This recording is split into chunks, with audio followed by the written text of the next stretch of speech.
Assalamualaikum warahmatullahi wabarakatuh. Perkenalkan, nama saya Fajar Sidik, NIM 17086122, sesi hari Senin jam 10.40 sampai selesai. Oke, di video kali ini saya akan memberikan pengajaran dengan memakai gaya metode latihan dengan materi meroda. Oke, metode latihan ini merupakan suatu gaya mengajar dengan cara dipraktekkan secara terus-menerus seperti orang latihan dengan berulang-ulang kali hingga menunjukkan hasil yang maksimal. Nah, jadi kalau meroda adalah suatu gerakan yang termasuk dalam gerakan senam lantai. Jadi meroda merupakan gerakan ke samping dengan bertumpu atas kedua tangan, dengan kedua kaki melebar, dan bisa dilakukan ke arah kanan ataupun kiri. Oke, contohnya seperti ini.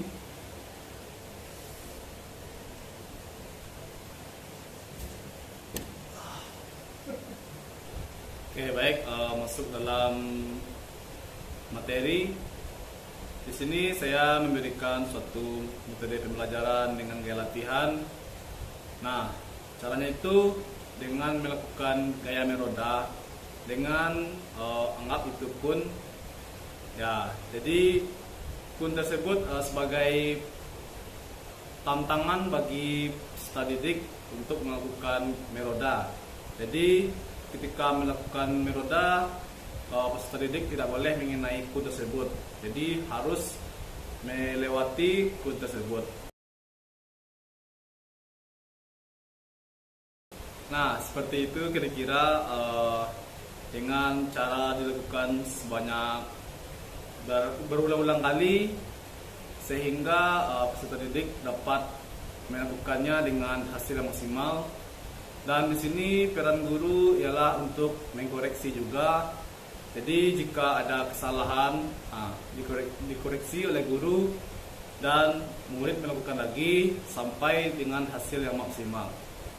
Oke, sekian, terima kasih.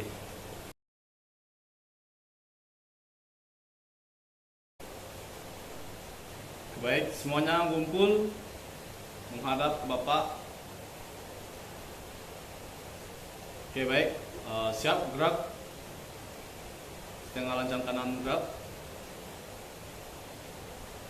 Tegak, gerak. Oke, baik, Assalamualaikum warahmatullahi wabarakatuh. Selamat pagi Anda sekalian, apa kabar semuanya? Sehat? Alhamdulillah. Apakah di sini ada yang sakit? Oh, terus. Oke, baik. Pada siang hari ini kita akan belajar tentang handstand. Apakah kalian tahu apa itu handstand? Oke, baik, handstand adalah salah satu gerakan yang ada dalam senam lantai. Jadi kita artikan dulu dari katanya handstand. Hand berdiri, hand tangan. Oke, kita artikan dulu dari namanya. Hand, tangan, stand berdiri. Jadi tangan berdiri, bukan kaki yang berdiri. Jadi handstand itu adalah suatu gerakan dengan posisi tangan sebagai tumpuan untuk tegak dan kepala menghadap ke bawah dan kedua kaki itu menghadap ke atas dengan badan lurus dan seimbang.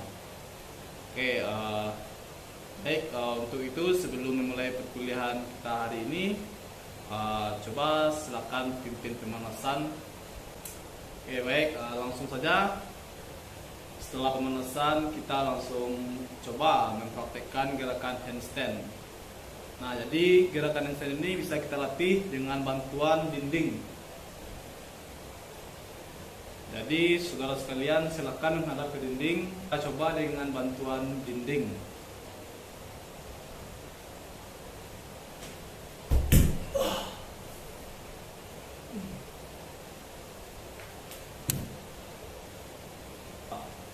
Coba sekarang anak-anak sekalian tirukan seperti bapak tadi.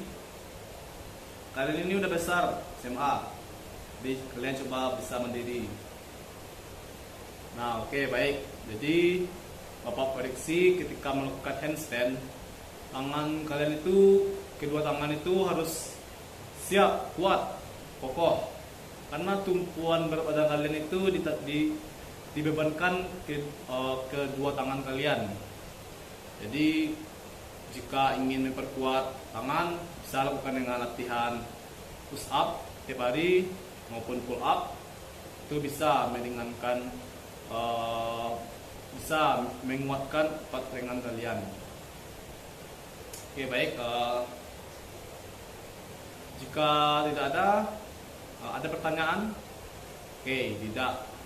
Jadi kalian bisa mempraktekkan juga di rumah.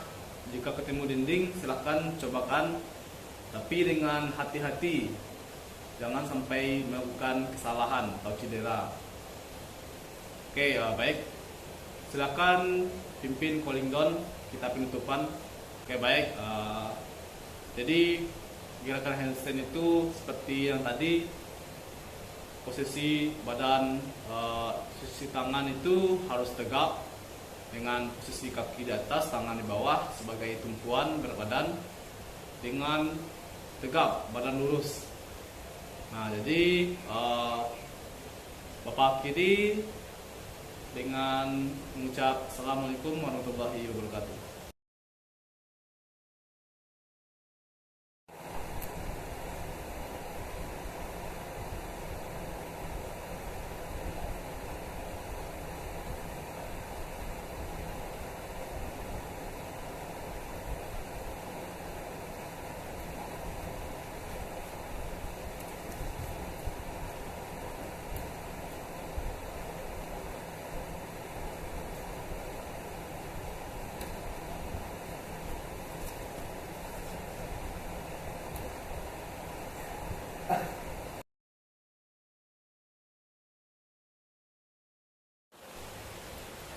Oke, baik.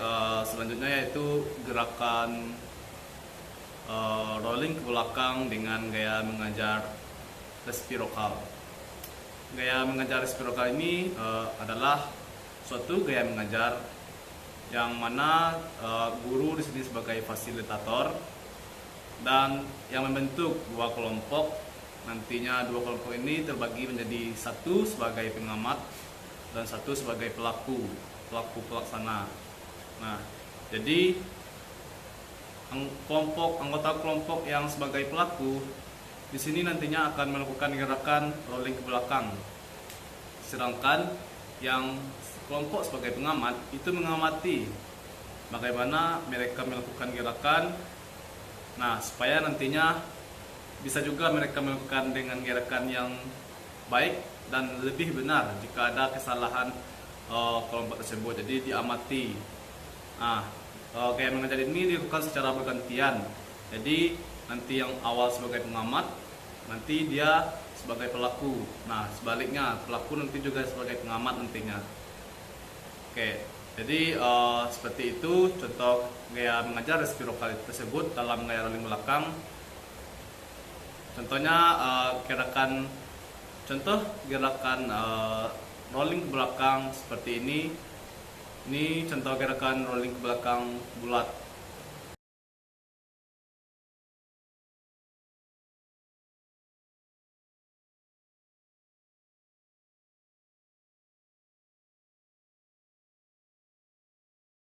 Nah, seperti itu tadi. Jadi yang melakukan itu sebagai pelaku. Nah, jadi peserta didik yang lain itu, anggota pengamat itu mengamati bagaimana anggota yang melakukan itu pelaku, bagaimana cara mereka melakukan gerakan dengan benar. Nantinya sang pengamat juga melakukan dengan yang baik.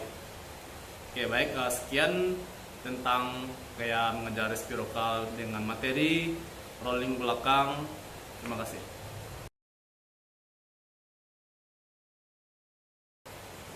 Ya, oke, baik. Selanjutnya yaitu gaya konvergen dan divergen dengan materi salto. Jadi gaya mengajar dan konvergen dan divergen ini tidak jauh berbeda dengan gaya mengajar resiprokal. Gaya mengajar resiprokal itu dibagi dua kelompok menjadi sebagai seorang pengamat dan pelaku. Nah, sedangkan dalam gaya konvergen dan divergen ini, di mana terdapat kesamaannya itu juga dua. Kalau di resiprokal sebagai pengamat dan pelaku, kalau di konvergen dan divergen ini ialah pencari masalah dengan pemecah masalah. Jadi materi kita salto. Jadi kita berikan materi berupa salto dengan kita suruh mereka melakukannya. Nah, jadi ada suatu mereka melakukan itu, mereka mencari masalah di mana kekurangannya, dan setelah mengetahui masalahnya, kekurangan di mana, mereka perbaiki dan memecahkan masalahnya. Bagaimana cara supaya tidak terjadi kesalahan yang sama. Oke, jadi seperti itu. Itu namanya divergen. Kalau divergen itu memecahkan masalah, sedangkan konvergen itu mencari masalah, membuat pertanyaan, menemukan masalah, dan divergen nantinya memecahkan masalah. Di konvergen dan divergen itu cari masalah dan menemukan masalah, sehingga dapat menampilkan gerakan yang efektif, bagus. Oke, contoh videonya seperti ini, backflip salto. Nah, jadi ketika konvergen kita mencari dulu masalahnya, bagaimana dia itu bisa seperti itu, dan bagaimana jika dia itu salah. Nah, jadi seperti itu. Jadi daya dorongan kakinya itu kurang kuat, jadi sehingga waktu putaran itu tidak bagus. Nah, jadi pada saat divergen kita mencari masalah. Jadi kalau kurang dorongan, tentu kita harus buat lagi dorongannya. Nah, untuk melatihnya bisa juga berlatih dengan running ABC nantinya kan, solusinya nanti. Oke, setelah menemukan masalah, kita memecahkan masalah dan melakukannya kembali sehingga mendapatkan hasil yang maksimal. Jadi gaya mengajar konvergen dan divergen itu seperti itu dalam materi salto. Oke, baik, sekian dari saya. Terima kasih.